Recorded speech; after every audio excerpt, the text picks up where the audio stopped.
Bonjour à toutes et à tous, aujourd'hui Radio Sommière est à la médiathèque de Sommière pour l'interview de Bernard Werber pour la sortie de La prophétie des abeilles qui est sortie en septembre dernier, et c'est pour faire suite à une rencontre et une interview avec Sylvain Augier ici aujourd'hui à Sommière, organisée donc par la mairie de Sommière. Bonjour Bernard. Bonjour. Et je suis en compagnie de Jérémy de la médiathèque pour réaliser cette interview. Moi, j'ai envie de commencer par vous poser une question, puisqu'on sait que vous avez une carrière assez prolifique. Ça fait 30 ans que vous écrivez, vous avez écrit de nombreux livres, vous êtes connu à l'international. Et je me suis demandé tout de suite où vous continuez de puiser cette inspiration, cette envie d'écrire. Alors d'abord, j'ai été journaliste pendant 7 ans, journaliste scientifique au Nouvel Obs, c'est à l'époque. J'ai fait beaucoup de recherches sur le terrain, j'ai rencontré beaucoup de scientifiques et j'ai eu beaucoup de frustration aussi. C'est-à-dire, il y a plein de reportages que je n'ai pas pu placer dans le journal et ça m'a servi de matière première pour beaucoup de mes romans. Ce qu'il y a, c'est que l'avantage d'être journaliste scientifique aussi, c'est que quand vous connaissez un journaliste, il vous signale les choses un peu étonnantes qu'il y a dans son métier. Et donc, du coup, je me suis fait tout un réseau de gens qui m'ont informé de thèmes exclusifs qu'on ne retrouve pas forcément dans les autres magazines. Donc, j'avais vraiment une matière première formidable. Mais sinon, depuis que je suis petit, je m'intéresse énormément, notamment à l'astronomie et aux animaux. Et cette curiosité m'a entraîné la fabrication d'une sorte de gros cahier qui s'appelait l'Encyclopédie du savoir relatif et absolu, dans lequel je notais tout ce que je trouvais d'étrange, de bizarre et qui pourrait intéresser les gens. Donc j'avais là encore une sorte de réserve d'idées, de matières premières avec des informations un peu exclusives. Et donc vous continuez à puiser au fil du temps dans ces matériaux-là pour pouvoir écrire vos romans, j'imagine. Alors justement, c'est quoi un peu votre processus d'écriture? Comment est-ce que vous vous mettez au travail? Par quoi vous commencez? Par où vous allez? Alors peut-être à l'origine de toutes mes histoires, de tous mes romans, il y a l'écriture d'une nouvelle. Quand j'écoute les actualités, quand je discute avec quelqu'un, par moment il y a une idée qui vient et puis je la note rapidement et j'en fais une nouvelle, mais une nouvelle de 3-4 pages ou maximum 10 pages, dans laquelle il y a un début, un milieu, une fin et l'idée qui m'est venue développer. Et la règle, c'est toujours la boucler en entier, c'est-à-dire pas des débuts d'histoire, mais faire un système complet. Donc j'en ai accumulé plein de petites histoires comme ça, des nouvelles, et il y a tout d'un coup une nouvelle qui a envie de devenir plus grande que les autres, parce que elle contient en elle une matière suffisante. Les fourmis, ça a d'abord été une nouvelle, de même que le roman qui s'appelle Nous les dieux a d'abord été une nouvelle, et chaque fois, j'allais dire, il faut que j'ai le mécanisme complet de toute l'histoire pour pouvoir me lancer dans le roman. Mais je compare vraiment ça, un roman, à une blague. Je crois que tous les romans peuvent se résumer à une blague ou à un tour de magie. On fait une tension, une sorte de suspense, une problématique, et à la fin, on sort le lapin du chapeau et il y a un effet waouh.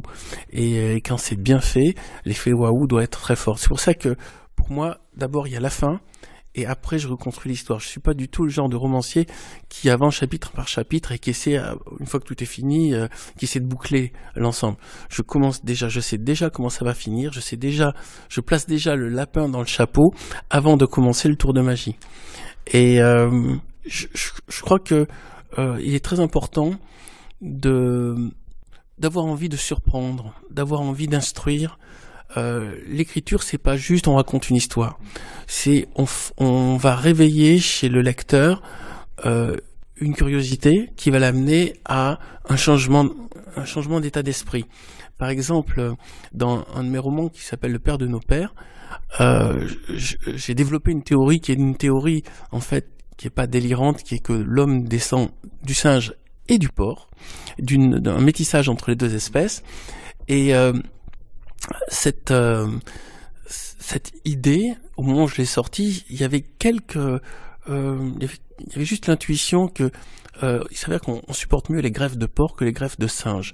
Et à partir de là, j'ai essayé de me dire, ça veut dire qu'on a beaucoup de liens avec le porc. Et j'ai retrouvé toutes sortes de choses autour de ça, et c'est ça qui m'a servi de matière. Mais après avoir écrit le roman, je n'ai plus mangé de porc. Parce que j'avais visité les abattoirs pour faire ma documentation et parce que j'avais commencé à trouver que les porcs c'était des animaux extrêmement sympathiques. J'ai eu l'impression que les porcs c'est une sorte de rendez-vous manqué avec l'homme. Les porcs auraient rêvé d'être des animaux domestiques comme les chiens. D'ailleurs, en Chine, ils ont longtemps été considérés comme des animaux apprivoisés à la maison, alors que les chiens étaient considérés comme des animaux à manger. Et maintenant, les Chinois, ils mangent tout. Ils mangent les porcs, ils mangent les chiens, ils mangent les chats, ils mangent les serpents, les pangolins, voilà. Mais j'ai eu l'impression qu'il y avait un rendez-vous raté, et j'ai rencontré, après avoir écrit Le Père de nos pères, beaucoup de gens qui avaient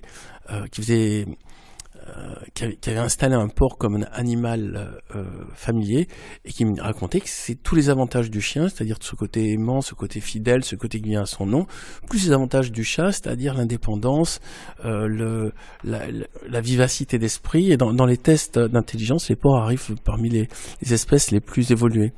Donc le roman m'a changé et je pense que, l'écriture de ce roman m'a changé. Je pense que mes lecteurs, quand ils ont lu le roman, ils se sont dit quand même on mange peut-être un animal qui est peut-être pas fait pour ça. Voilà. Maintenant, quand il y a des petits lardons dans mon plat, je les enlève pas. Mais disons que j'ai pas envie de participer à à la souffrance des animaux et a fortiori des porcs. Peut-être qu'en écrivant ce roman, je me rappelle quand j'avais visité les porcheries, j'ai regardé dans les yeux, il y a quelque chose qui se passe, il y a quelque chose et je déconseille à toute personne de regarder un animal dans les yeux, on peut plus le manger après. Mais dans mon métier, vu que j'ai parlé des fourmis, des chats, des abeilles, je me suis souvent retrouvé avec ces animaux en face, en train de faire silence dans ma tête et de me dire à quoi pense cet animal, c'est quoi sa vie.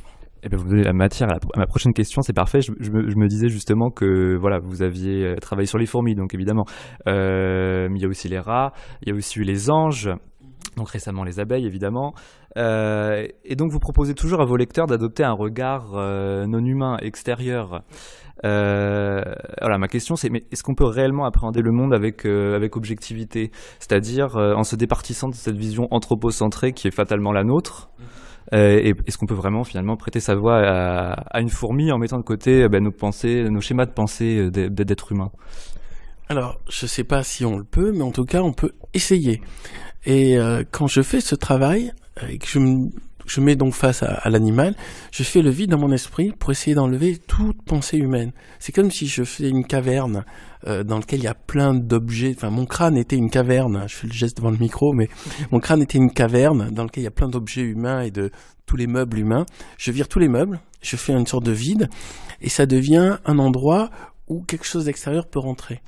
Et donc, pour écrire par exemple Demain les chats, je me suis retrouvé à fixer mon chat en me disant, bon, maintenant j'essaie de sentir son esprit.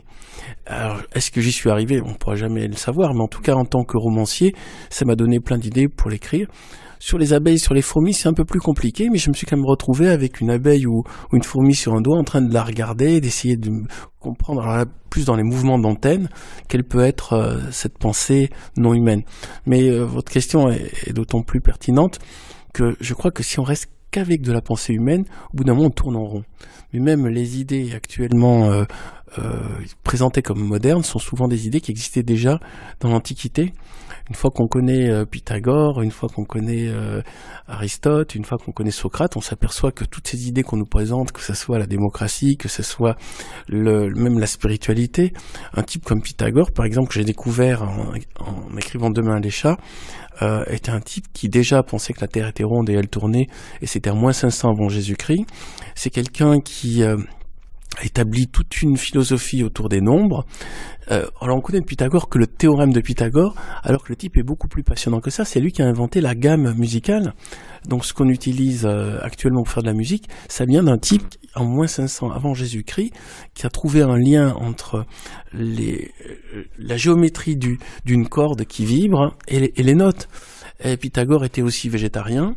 Pythagore pratiquait la méditation et il faisait aussi de l'hypnose et il croyait aussi dans la réincarnation. Et toutes ces idées en moins 500 avant Jésus-Christ, étaient déjà des idées que nous avons l'air de découvrir actuellement avec surprise. Donc il est intéressant de s'intéresser à tout ce qui existait avant, mais de le regarder un peu mieux que juste ce qu'on nous sert à l'école. À l'école, on a une vision un peu caricaturale. Bon, par exemple, je vous parlais de Pythagore. Pythagore, on a le théorème de Pythagore, et donc c'est les mathématiques. Et il faudrait vraiment...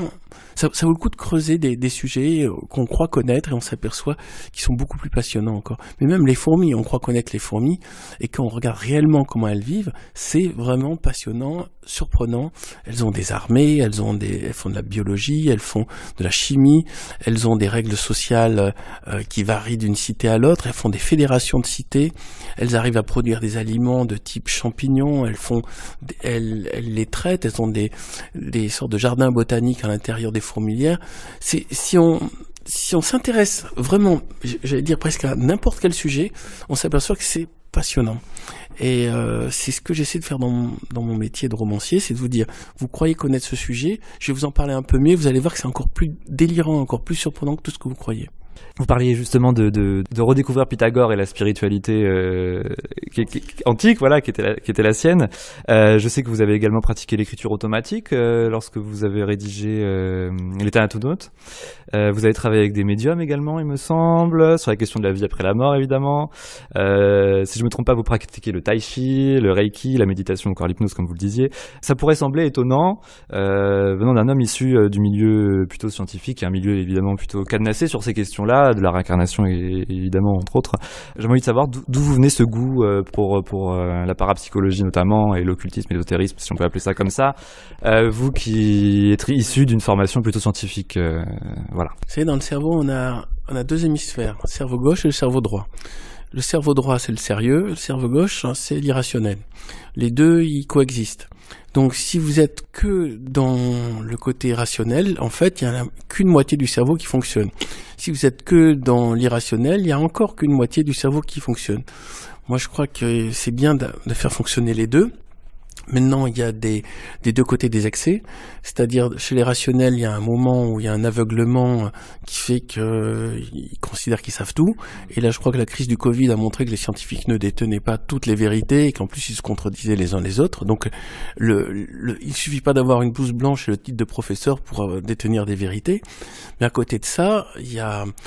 dans le monde irrationnel, il y a aussi des excès, c'est-à-dire il y a des gens qui abusent de la naïveté pour faire passer des idées qui sont au-delà du raisonnable. Donc j'essaie de prendre le meilleur du rationnel et le meilleur de l'irrationnel et de créer des passerelles.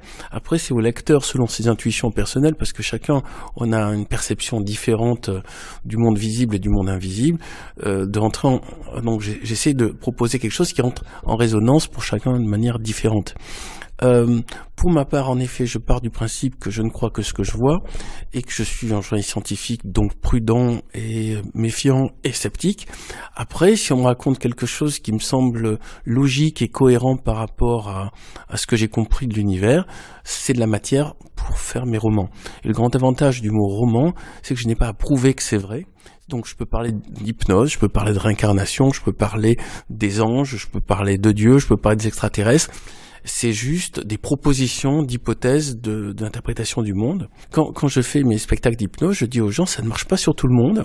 Donc, pour moi, ça marche sur une personne sur deux. C'est sur ceux qui ont envie que ça marche. Et si vous n'avez pas envie que ça marchera pas. Et je vais presque dire, pour tout le reste, c'est pareil. Dieu, ça marche si vous avez envie que ça marche. Si vous n'avez pas envie que ça marche, ben tout dans l'univers vous confirmera que vos convictions. Et c'est pour ça que j'allais dire, un roman, c'est fait à deux. L'écrivain et le lecteur. L'écrivain, il propose une histoire, mais le lecteur va interpréter cette histoire par rapport à son propre vécu et son propre passé.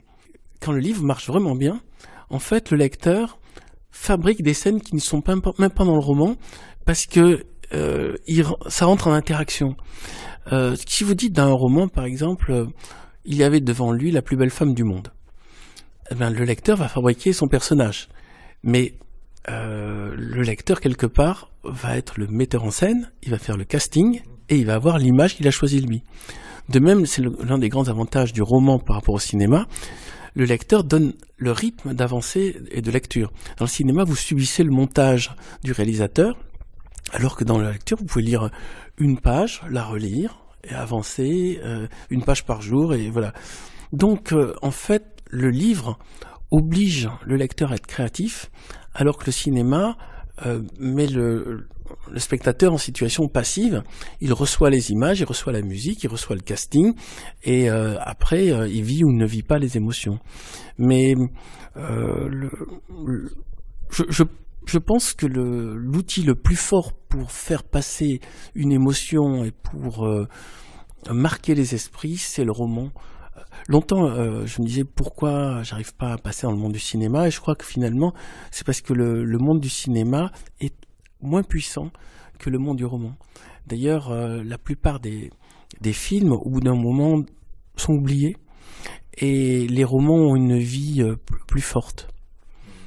Voilà, donc je crois que je suis au bon endroit, et que j'essaie à travers cet outil extraordinaire qu'est le roman de faire passer des idées, de proposer des horizons nouveaux, et surtout d'instruire mes lecteurs de telle manière qu'ils aient des outils eux-mêmes pour réfléchir et aller plus loin. Vous parlez de vos lecteurs beaucoup.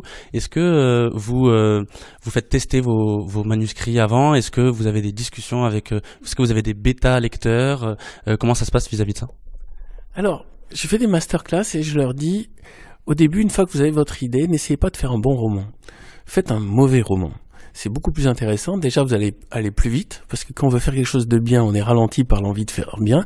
Donc moi, je commence par faire, à partir de ma nouvelle, comme je disais tout à l'heure, un mauvais roman.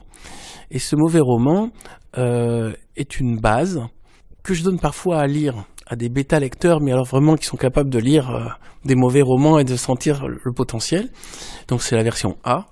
Et à partir de la version A, en fonction du retour, savoir mes lecteurs vont dire « Ah ouais, je trouve l'idée sympa », ou je trouve pas l'idée sympa, je fais une version B où je passe à un autre sujet si vraiment ça fonctionne pas. Et là, par exemple, pour la prophétie des abeilles, je suis allé jusqu'à 12 lettres de l'alphabet, et ça veut dire que j'ai réécrit 12 fois le roman. La grande trouvaille consiste à mon grand conseil que je donne en masterclass, c'est de ne pas utiliser la version précédente et de ne pas la relire. Et l'une des grandes erreurs, à mon avis, du débutant consiste à faire une sorte de version qui fonctionne plus ou moins et de ne pas arrêter de la réparer. Je compare ça un peu à une barque qui doit traverser, ou un bateau qui doit traverser l'Atlantique. Au fur et à mesure qu'on avance, on s'aperçoit que la coque prend l'eau de partout, donc on met des rustines. Et finalement, le bateau, s'il doit traverser l'Atlantique, il va être rempli de rustines. Moi, je dis, dès que le bateau commence à prendre l'eau, on revient sur le continent et on reconstruit à zéro un bateau en tenant compte de l'endroit où il y a eu un trou dans la coque.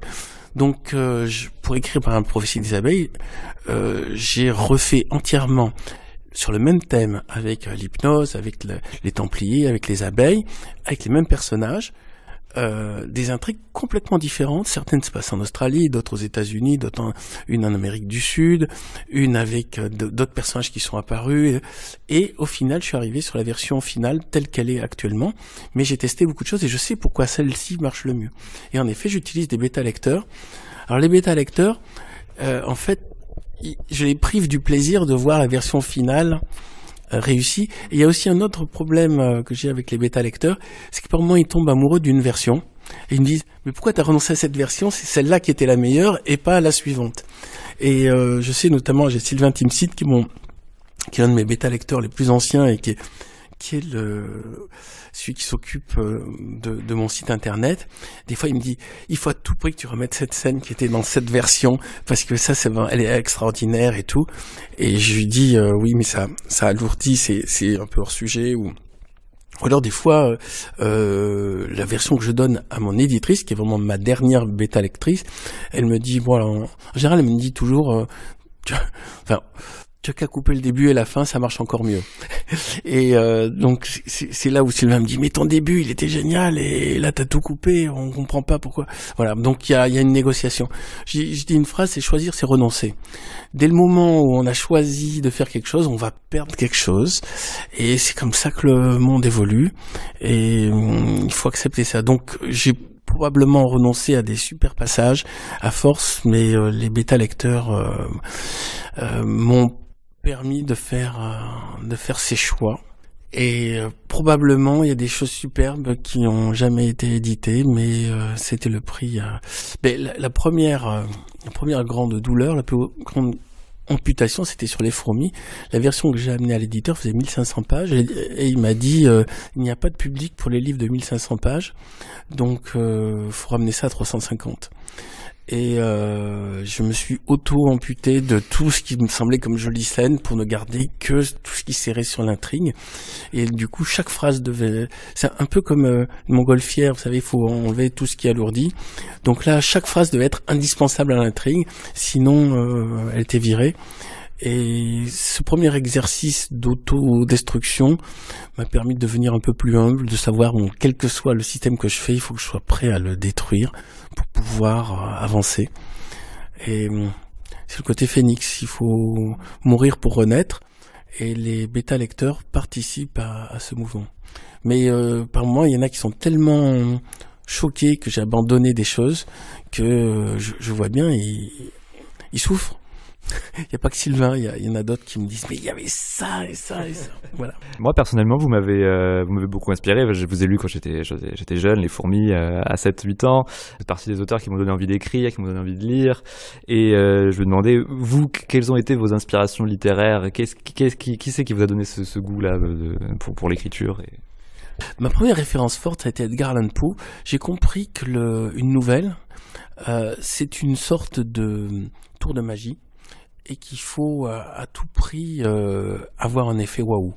Donc j'ai trouvé Edgar Allan Poe. Le deuxième, c'est Jules Verne, parce que Jules Verne, c'était l'idée de essayons de voir le futur et essayons de montrer des mondes dans lesquels il est nécessaire d'avoir un changement de pensée pour avancer.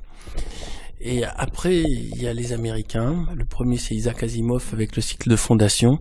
C'est tout d'un coup une révélation. Pour moi, c'était pas juste un livre, c'était une ouverture sur la compréhension de tout ce qui se passait dans le monde.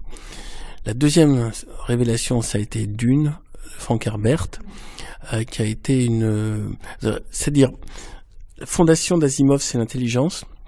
Dune, Frank Herbert, c'est la spiritualité. Et le troisième choc le plus fort, qui a surpassé les deux premiers, c'est Philippe K. Dick. J'ai commencé par Le Maître du Haut Château, et ça avait été un choc. Je me suis dit, ce type pense plus fort, plus loin. C'est comme un homme du futur qui vient de nos jours. Et Philippe K. Dick a longtemps été une sorte d'auteur exclusif. C'est-à-dire, je ne lisais que Philippe K. Dick. Il s'avère qu'il a écrit beaucoup de livres, et j'ai essayé de le comprendre. Philippe K. Dick a une formation de philosophe, et il a une pensée vraiment très très très originale qui m'a l'air en avance. Donc les trois derniers, Asimov, Herbert et Dick, m'ont montré qu'avec l'outil roman, on fait pas juste que distraire, on fait pas juste raconter une histoire, on peut changer le monde. Enfin moi, ils ont complètement changé ma manière de penser. Je crois qu'on va mettre longtemps à comprendre la puissance de ces trois auteurs. En tout cas, ils m'ont donné un objectif de la vie, c'est m'approcher de cette puissance-là. Et ce que j'attends d'un roman, c'est qu'il me change et que ça soit une révélation. Je ne crois pas aux romans qui sont juste des démonstrations de style. Je vois pas tellement l'intérêt. Ou alors ça fait partie d'une catégorie. Je crois que avec un roman, on peut ouvrir des portes dans la tête. Voilà. Et si vous deviez donner un auteur plus contemporain, quelqu'un aujourd'hui que vous pouvez lire, que vous lisez peut-être, et qui vous bouleverse également, ou vous avez une autre vision? Alors d'abord, le premier qui me vient à l'esprit, c'est Stephen King, parce que Stephen King est un maître en psychologie, et Stephen King a compris une chose, c'est que les gens sont comme ça parce qu'ils ont été des enfants blessés. Et dans Stephen King, il y a cette idée quasi psychanalytique, c'est tout être humain en fait a une raison d'être tel qu'il est, et cette raison, c'est un petit enfant qui a été vexé ou qu'on a fait souffrir. Et derrière chaque humain, il y a un être qui a souffert et qui n'arrive pas à s'en remettre. Et une fois qu'on a compris cet élément-là, quand on voit les gens qui commencent à vous parler, vous dites ok, c'est quoi le petit enfant qui pleure derrière et pourquoi il pleure? Et pour tout le monde, c'est ça. Et donc ça, j'ai compris avec Stephen King. Stephen King est inégal. Il y a certains livres dans lesquels je pense que le type est un surdoué de naissance. Il y a un petit côté Mozart chez Stephen King, mais il y a des moments où il va trop vite et notamment il trouve pas la chute parce lui ne fait pas de plan. Il le dit dans l'écriture, il dit moi j'avance chapitre après chapitre et à la fin j'essaie de boucler l'ensemble. Et je me dis s'il faisait un plan, il serait encore plus fort. Mais bon, ça c'est un choix. Il y aura toujours deux sortes d'auteurs, ceux qui font le plan et ceux qui font pas le plan, ceux qui prévoient la chute et ceux qui, une fois que c'est fini, essaient de boucler l'histoire. Il y a aussi un autre auteur plus récent que les auteurs de science-fiction que j'ai cités, qui sont plutôt des années 60-70, donc quand je vous citais d'Asimov, Herbert et Dick, c'est Orson Scott Card. Orson Scott Card a fait La Stratégie Indère, qui a donné un film aussi, et il a trouvé une nouvelle manière d'appréhender sur le thème des extraterrestres, sur la conquête de l'espace, mais une nouvelle manière de présenter ça qui est très puissante. Et puis j'ai envie de citer Dan Simmons.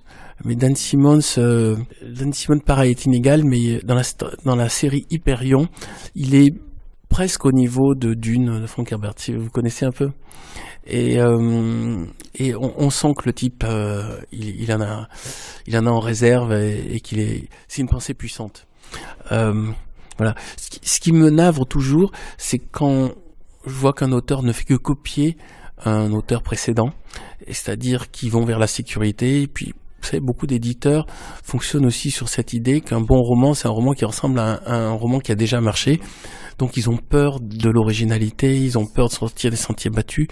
Moi j'ai eu une chance gigantesque de rencontrer un éditeur, donc chez Albin Michel, qui s'est dit avec Les Fourmis on peut intéresser le public. Et je crois que la porte s'est entrouverte. Je suis passé, mais c'est une sorte de heureux hasard, difficile à reproduire. Parce que je vois que en France, le fantastique, la science-fiction, même toute la littérature non réaliste, ont beaucoup de difficultés même à être publiées. Et j'espérais que ma réussite, entre guillemets, donnerait envie aux éditeurs d'être un peu plus courageux ou audacieux, mais ça bouge pas. J'ai l'impression que toute la littérature française, c'est un vieux dinosaure qui n'arrive pas à se remettre en question. Ce qui me motive encore plus pour aller plus loin, et peut-être même que finalement c'est ma grande chance, parce que vu que ce système ancien bouge peu, quand quelque chose apparaît, je suis un peu plus visible. Mais en tout cas, ça me fait plaisir que vous évoquiez le fait que vous avez commencé à me lire quand vous étiez jeune, parce que je crois qu'il est important de ne pas renoncer au combat de faire lire les jeunes. Actuellement, et même à l'époque où j'ai commencé à publier Les Fourmis, dans mon édition, il y avait cette idée que les livres c'est pour les personnes âgées, parce qu'ils ont du temps et ils ont de l'argent. Et les jeunes, ils regardent que les films et ils sont sur Internet, et ils ont renoncé aux livres parce qu'ils n'arrivent pas à se concentrer. Et je crois qu'il faut surtout pas baisser les bras. La puissance d'imaginaire d'un livre est supérieure à celle du cinéma, et c'est aux auteurs de faire des bons livres pour montrer que le livre peut aller plus loin que le cinéma. D'ailleurs, quand j'écris un livre, je ne suis pas limité dans le nombre d'acteurs, dans les figurants, dans les effets spéciaux. Donc si j'ai envie de faire La Guerre des Étoiles, c'est qu'une question de mots, ça ne coûte pas plus cher que de faire un huis clos dans une chambre d'un appartement parisien. Donc autant s'amuser avec cet outil infini qu'est le livre pour mettre des scènes spectaculaires, pour mettre des grandes batailles, que ça ne reste pas juste un style anglo-saxon. Et je pense que l'avenir est à la littérature d'imagination, mais pour l'instant il y a beaucoup de force de ralentissement, et que ça va mettre du temps à exister, mais il faut qu'il y ait une nouvelle génération qui apparaisse, et j'espère que mes livres vont inspirer cette génération. Vous parlez des jeunes générations, est-ce que vous auriez un conseil à donner à une personne qui veut se lancer dans l'écriture? Alors pas forcément une personne jeune, mais une personne qui s'est pas encore lancée, est-ce que vous auriez un conseil à lui donner? Oui, être original à tout prix. Sortir des sentiers battus. Si le livre a déjà été écrit ou évoqué, surtout, si quelqu'un d'autre a fait un livre similaire, ne pas le faire. chercher l'originalité, chercher à surprendre, être libre, c'est-à-dire oublier le prof de français qui tout le temps vous mettez une note à votre rédaction en disant c'est mal écrit, il y a trop de fautes d'orthographe. On s'en fout de ça. Pour écrire un roman, il faut juste avoir une pensée cohérente et être audacieux. L'avenir appartient aux gens qui osent aller plus loin. Si vous contentez de faire bien à la manière des romanciers que vous voyez à la télévision qui sont présentés, qui racontent leur dépression, leur lutte contre l'alcoolisme ou leurs problèmes sentimentaux, vous allez rester dans une zone dans laquelle vous allez étouffer. Il faut vraiment trouver un chemin original, et au moment où on écrit le livre, il faut avoir la sensation que personne d'autre l'avait fait avant vous, même si peut-être en cherchant bien on va découvrir que d'autres avaient la même idée, mais vraiment penser l'originalité.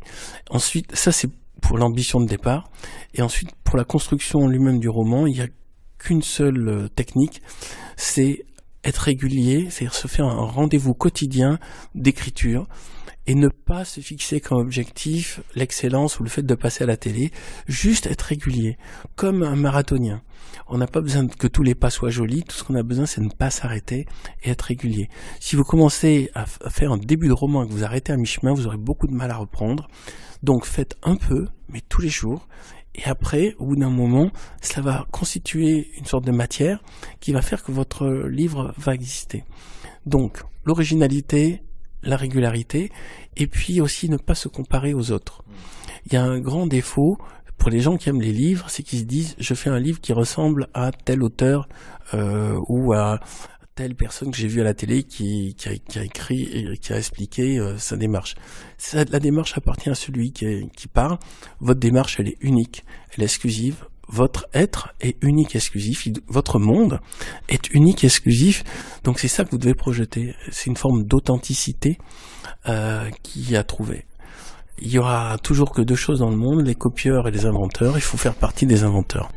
Merci d'avoir répondu à nos questions. On était donc avec Bernard Werber, l'auteur de La prophétie des abeilles, qui est ici aujourd'hui pour une rencontre et une interview avec Sylvain Augier, organisée par la mairie de Sommières. Encore merci.